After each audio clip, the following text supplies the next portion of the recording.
네, 안녕하세요. 반갑습니다. 6월 10일 일일 브리핑 시작합니다. 비싸게 내놓아도 전화통 불난다. 이런 뉴스 제목을 먼저 헤드라인으로 가져와 봤습니다. 노정부, 문정부 대책 무진장 내놨습니다. 무진장 내놨지만 문정부 요 시절에 대출이 얼마나 풀렸나요? 코로나 시국에 부동산에 120조, 130조 돈이 흘러들어갔습니다. 지금 아마 50조 정도를 올해 부동산 시장에 되는 돈의 맥시멈이라고 생각합니다. 아마 이거 모를 거예요. 분위기 조금만 살아나면은 또 부동산 시장에 대출 엄청나게 해서 돈이 유입될 것이다. 그럴 것 같진 않아요. 자, 요 며칠 사이 코스피 많이 오르고 증권주도 많이 오르고 난리도 아닌 것 같습니다. 세종시 반짝 좋았다가 그래도 이런 거 제가 지난번에 그 선거 전에도 말씀드렸다시피 서울의 상승세가 계속 이어지는 모습. 정권 앞만 바꿔봐라. 서울은 서울이다. 이런 심리가 강하게 작용하는 것 같은데 서울에 들어가는 돈도 조금 있으면 막히지 않을까. 이런 생각도 가져봅니다. 주담대 금리 여전히 4% 전후의 흐름. 자, 어느 분이 지난번 라이브 방송 때 물어보셨어요. 소형 평형, 국평. 어떨 것 같으냐. 소형평형. 오늘 이 생각을 많이 해봤습니다. 지금 30대 결혼한다든지 이런 세대들이 학교에서 청소 제대로 해본 세대들인가요? 아닐 거예요. 즉 관리라든지 이런 측면까지 막 생각하니까 자녀는 2명 가질 확률은 굉장히 희박하고 소형평형에 직장 가깝고 시내권. 국평보다는 맞죠. 워낙 고분양가 이런 것 때문에 뉴스 때문에 나오긴 했는데 그런 이야기 잠깐 지나가고 은행 갔다가 봉변 진작에 연끌할 걸. 자, 대출 요 뉴스입니다. 요게 중요합니다. 대출 한도 소진을 우려한 일부 은행은 선제적으로 문턱을 높이고 있다. 이미 대출 많이 나갔거든요. 여유가 있는 은행들은 조금 더 늘리긴 하지만 대출 한도 소진이라는 부분이 늘 그 부동산 시장에 이렇게 상승을 가로막는 역할을 하게 될 것 같습니다. 매도 물량 4만 1000건. 이거 4만 1000건 정말 오랜만에 봅니다. 4만 2000건대에 머물러 있던 매물이 4만 1000건. 지난 월요일에는 아마 4만 건대 초반까지도 매물이 내려갔었네요. 전월세 물량은 계속해서 감소 중이고 아파트 거래량 5월 거래량 2000건을 살짝 넘어설 걸로 보입니다. 대선 앞두고 별 이슈가 없죠. 지금 이제 제가 지난번에 말씀드렸다시피 주택의 수익률보다 주식의 수익률이 더 높을 것이다. 이런 제목으로 안내를 드렸던 적도 있었는데요. 요 며칠 사이에 주식이 좀 많이 올랐고 과연 지금 사람들이 배팅을 하고 있습니다. 민주당이 정권을 잡았을 때 집값이 올랐던 그 경험칙, 그 경험칙이 바뀌는 게 무서운 거잖아요, 사실. 그전에는 일시적 1가구 2주택 계속 갈아타기 하면서 자산을 엄청나게 팽창해 나오다가 왜 하필 내가 일시적 1가구 2주택 이제 됐는데 2주택 됐는데 왜 하필 그때 딱 꼭지가 돼가지고 딱 변곡점을 맞이해 버렸듯이 자, 요런 것들도 한번 머니 무브 한번 좀 관심을 가져볼 필요가 있을 것 같습니다. 이쪽으로 돈을 몰아넣었는데 이거 나쁘지 않네. 그냥 배당도 어느 정도 나오는 것 같고 수익률도 괜찮은 것 같고 딱히 뺄 이유가 안 생길 수도 있을 것 같습니다. 어쨌든 너무 무리하게는 하지 마시라. 적절하게 이렇게 밸런스를 갖춰갔으면 좋겠다. 그런 말씀을 드립니다. 5월달 거래량 2000건 정도 수준이고요.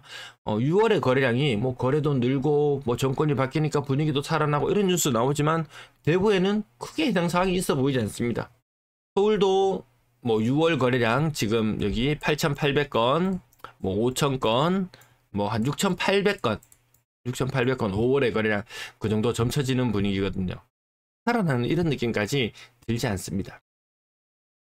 건당거래대금은 평당 1000만원 수준에서 약간 더 올라와서 근래에는 3억 5천, 비싼 아파트 조금 더 거래된 거겠죠. 자, 6억 이상 한 200건대 계속 이 상태에 머무르고 있습니다. 작년 같은 그런 분위기도 안 납니다. 서울의 고가 아파트 그만큼 움직였던 소리 났으면 대구도 좀 움직일 법도 한데 아닌 것 같습니다. 서울에 지금 강남 쪽에 뜨고 나서 조금 외곽 쪽으로도 조금 뜨려고 한다. 거래량 많이 실리고 있다. 이렇게 뉴스 제목은 떴던데 서울의 거래량 그렇게 많이 실리고 있는 편은 아닌 것 같습니다. 실거래 가격 두산 이브더제인스 거래 한 건 있었고요. 힐스테이트 버머 거의 전고점, 층수 18층 거의 전고점에 달하는 가격. 만약에 서울이었다면 이 뭐 학군지에 신축에 이 정도였다면 아마 전고점을 진작에 뚫고 지나갔을 텐데 지방은 아직 약간의 한계는 보이고요. W 10층이 14억 9천. 야, 이거 좀 씬데? 요건 좀 씬데?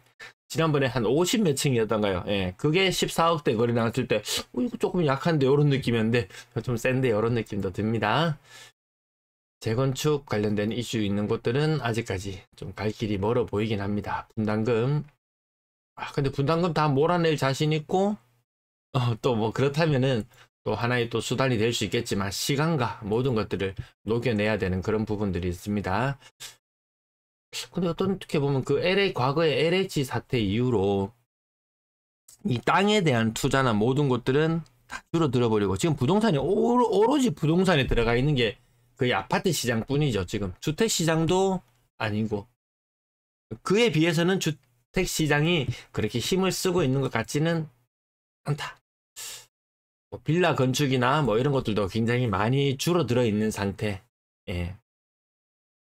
그에 따라서 아파트의 쏠림은 더 심해져 있는 상태. 그럼에도 불구하고 뭔가 좀 뭐 시원한 흐름까지는 보여주고 있지 않습니다. 그래도 돈이 있고 어디 엄한데 안 까먹으려면 요런 데 하나 하는 것도 선택은 아닌 것 같다. 뭐 빚을 절반 이상 내야 된다면 그건 좀 아니한마 못한 선택일 수도 있을 것 같다. 이 정도 느낌이고요. 남산 롯데캐슬 센트럴 스카이 나왔습니다. 8억. 7억 9천8억. 뭐 그래서 한 2년 사이에 한 5% 정도 올랐나요? 뭐 3, 4년 차이. 이거 보류지 물건 거래됐던 게 한 2년 정도 전이라고 생각해 보면 그때 당시에 14층 요 정도면은 한 7억 3천 거의 한 10% 올랐다고 보면 되겠네요. 한 2년 사이에 10% 정도 올랐다. 그리고 그 이후에 또 아파트 신축 공백도 있을 것이고 지금 만약에 분양을 한다. 시원치 않죠. 분양 가격이 비싸서.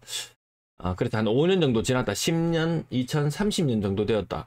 그때 제가 라이브 때 말씀드렸잖아요. 31년부터 가구수 꺾이고 막 이런 여러 가지 부정적인 요소가 있음에도 불구하고 또 신축이 없다는 그런 약간 신축, 준신축 이런 희소성 측면도 있기 때문에 뭐 완전히 나쁜 선택은 아닌 것 같다. 리브스카이 7억 7천. 리브스카이 7억 7천. 얘도 많이 주저앉았다가 그래도 많이 회복했습니다. 수성 골드 클래스 센텀 6억 4,500.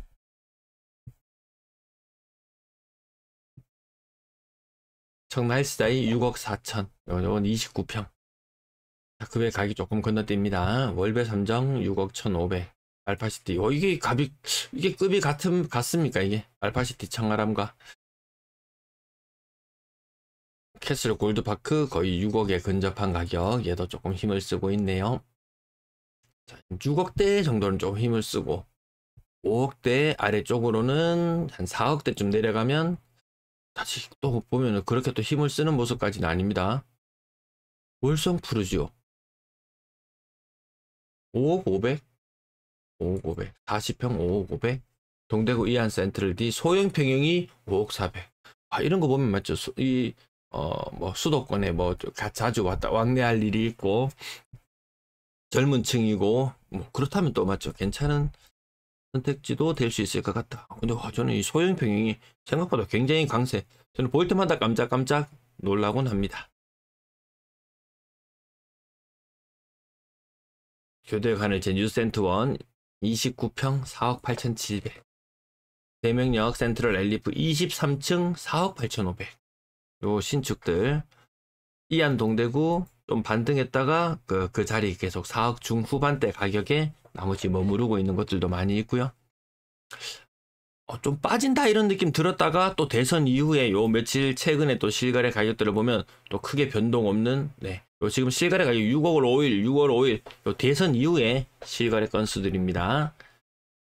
거의 6월달 거래 실거래 건수들이 굉장히 많이 올라오고 있네요.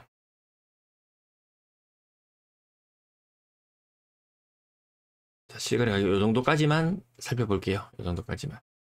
그냥 1,000만 원대까지만. 3억 4천 정도까지만 이렇게 지나가면서 확인 끝.